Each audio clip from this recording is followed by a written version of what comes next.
Assalamualaikum warahmatullahi wabarakatuh. My name is Mumtazah binti Saiful Bahari. Today we will present about jurisdictional challenges. Now I will start with the introduction.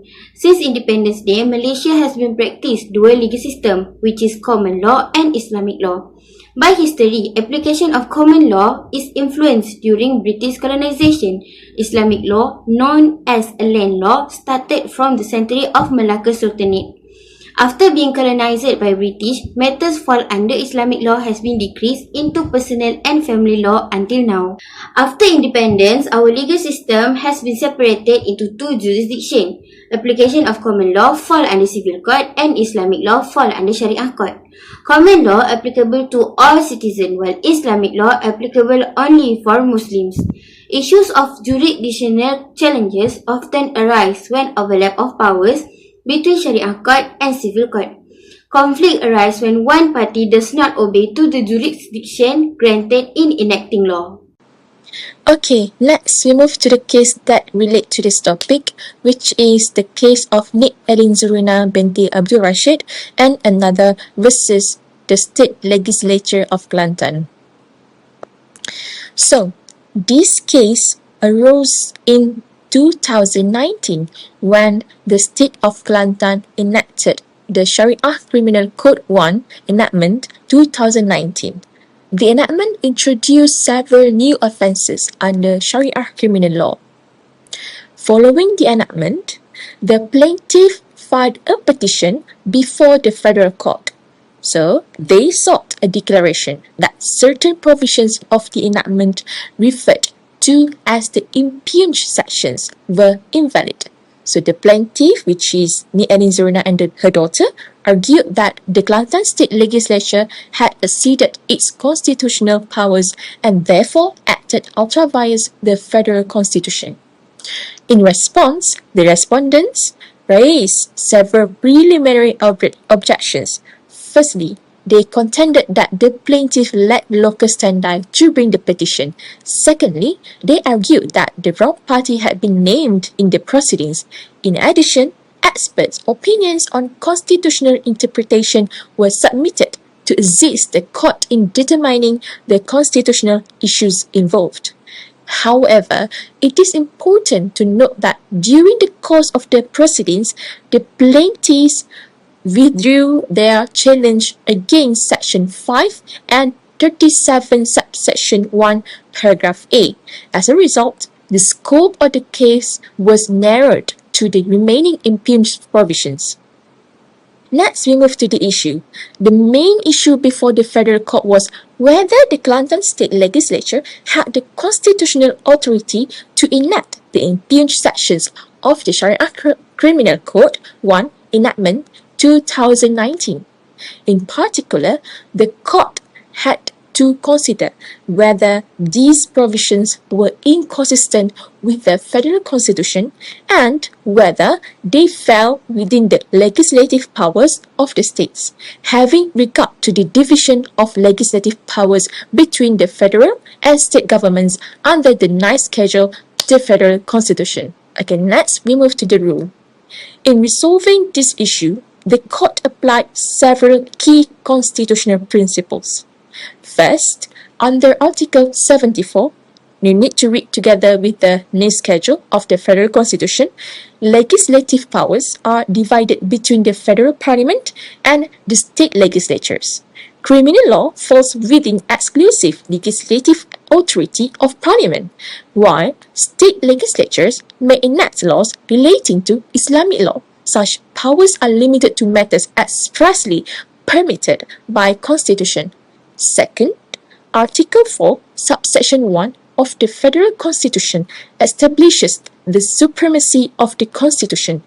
Accordingly, any state law that is inconsistent with the Federal Constitution is void to the extent of the inconsistency. And finally, the court applied the doctrine of peace and substance. Under this doctrine, the court examines the true nature and purpose of the impugned legislation rather than merely its form, label, or wording in order to determine whether it falls within the legislative competence of the enacting authority. Let's go into court's decision and reasoning.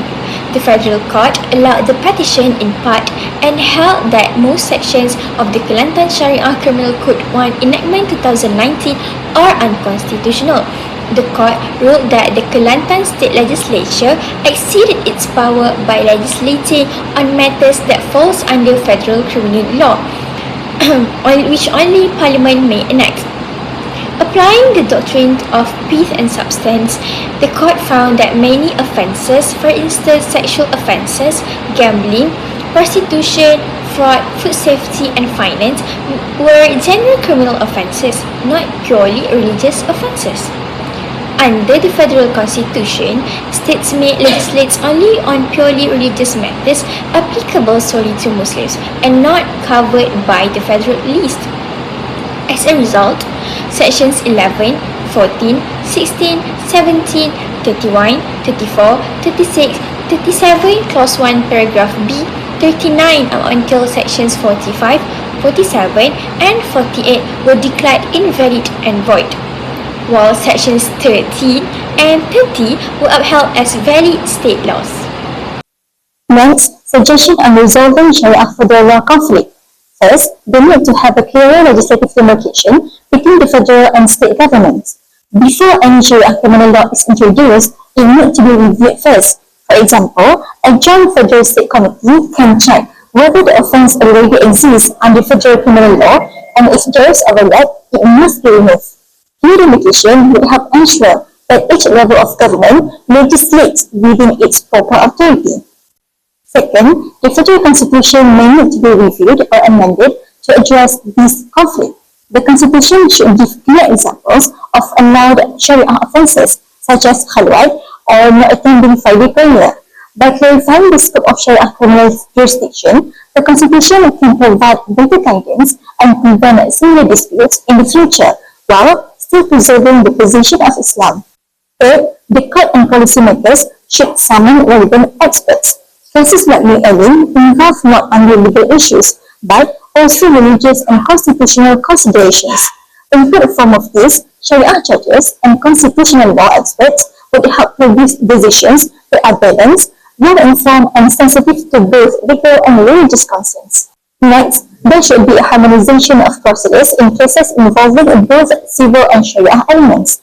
At present, mixed cases often create confusion over jurisdiction and precedent.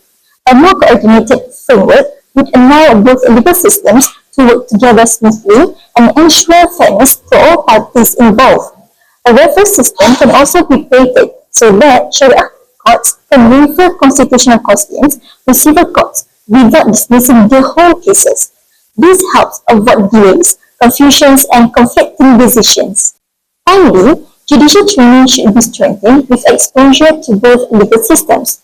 Civil court judges should have a basic understanding of Sharia law, while Sharia judges should be familiar with constitutional principles. In addition, short exchange programs can also be introduced, where judges observe each other's courts. This builds mutual understanding and leads to clearer and more respectful court decisions. To conclude our discussion, the Federal Constitution clearly stated that distribution of legislative and executive powers between the federal and state government in Malaysia.